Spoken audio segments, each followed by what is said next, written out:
ఒక final question. ఎందుకు నిజామాబాద్ ప్రజలు ఈ 2 కేసెస్‌లో హెర్నియా అవ్వచ్చు, ప్యాంక్రియాటైటిస్ అవ్వచ్చు. ఈ 2 కేసుల్లో హైదరాబాద్‌కి పరిగెత్తడం ఆపొచ్చు, ఆపొచ్చా? 2 క్వెషన్స్ నావి. ఆపొచ్చా? అండ్ మనం ఆపొచ్చు. హౌ? ఇప్పుడు మీరు, నేను, మనము నిజామాబాద్‌లో పుట్టి, మనం నిజామాబాద్‌లో పెరిగినాం కాబట్టి, నాకు తెలిసి చిన్నప్పటి నుంచి నిజామాబాద్ నా ఒపీనియన్ అనేది ఎగ్జాగరేట్ చేయడం కాదు. నిజామాబాద్‌లో అంత ఈజీగా మోసపోరు. ఎక్కడ పోయినా గానీ, నా పర్సనల్ ఒపీనియన్ అది. అట్లాంటి ఒపీనియన్‌ని పేషెంట్స్ అక్కడిక్కడ తిరగడంతోని they are changing my mind. అరే! ఇట్లా కూడా మోసపోతున్నారా? మోసమని కాదు.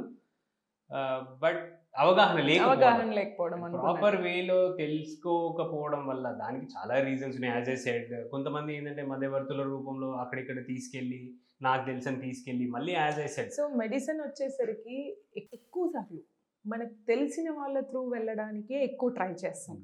సో ఎందుకు అంటే already they are in the way, లేదు ఎక్స్పీరియన్స్ ఉంది. సో ఇది కరెక్ట్ కదా, తెలియని దాంతో వెళ్ళడం అక్కడ కంటే. ఇప్పుడు హైదరాబాద్‌కి వెళ్తే ఏంటంటే అదొక పెద్ద మహాసముద్రం. Every hospital is like a big ocean. అక్కడ Definitely. వెళ్తే ఇప్పుడు మన లాంటి వాళ్ళకి అక్కడ ఏం ఐడియా ఉండదు. అస్సలే. ఈవెన్ లిఫ్ట్‌లో వెళ్ళడానికి కూడా భయమేస్తుంటది. సో అట్లాంటి సిట్యుయేషన్‌లో ఎవరో ఒకళ్ళు హెల్ప్ తీసుకుంటారు. కానీ వాళ్ళకి కూడా తెలియంది ఏందంటే వాళ్ళకి కూడా పెద్దగా తెలిసిందేముండదు. అక్కడ ఎంత పెద్ద వారైనా గానీ చిన్నగా అయిపోవాల్సిందే.